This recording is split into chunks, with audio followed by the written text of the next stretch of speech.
Hi, this is Mrs. Olson, and I'm going to be reading to you today from the Odyssey, the episode entitled Penelope, on page 1003.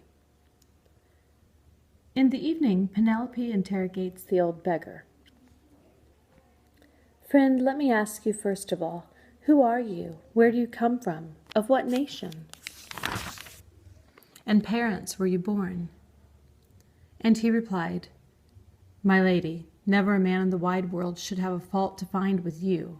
Your name has gone out under heaven like the sweet honor of some God-fearing king who rules in equity over the strong. His black lands bear both wheat and barley, fruit trees laden bright, new lambs at lambing time, and the deep sea gives great hauls of fish by his good strategy, so that his folk fare well.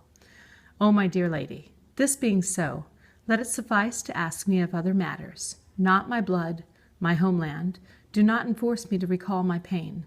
My heart is sore, but I must not be found sitting in tears here in another's house. It is not well forever to be grieving. One of the maids might say, or you might think, I had got maudlin over cups of wine.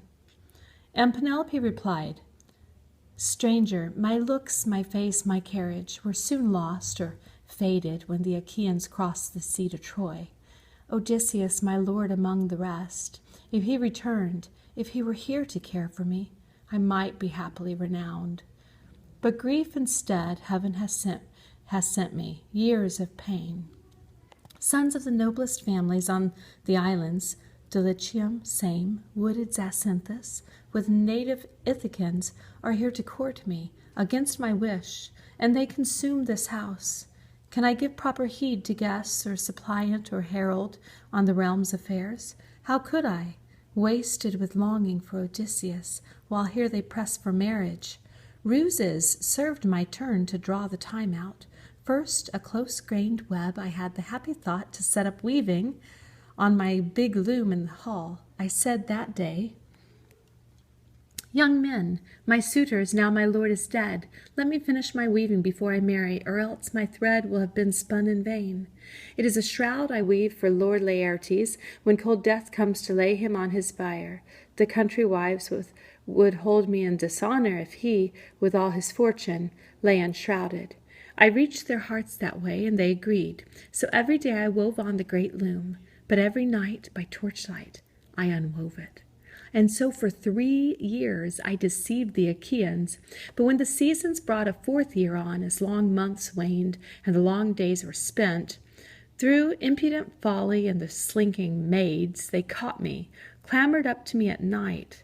I had no choice then but to finish it.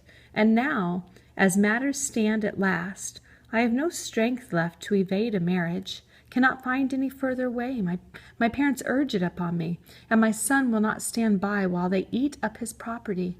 He comprehends it, being a man full grown, able to oversee the kind of house Zeus would endow with honor. But you two confide in me. Tell me your ancestry. You were not born of mythic oak or stone. Penelope again asks the beggar to tell about himself.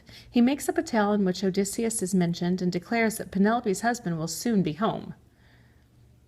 You see, then he is alive and well and headed homeward now, no more to be abroad, far from his island, his dear wife and son. Here is my sworn word for it. Witness this, God of the zenith, noblest of the gods, and Lord Odysseus' hearthfire. Now before me, I swear these things shall turn out, as I say, between this present dark and one day's ebb, after the wane, before the crescent moon. Odysseus will come.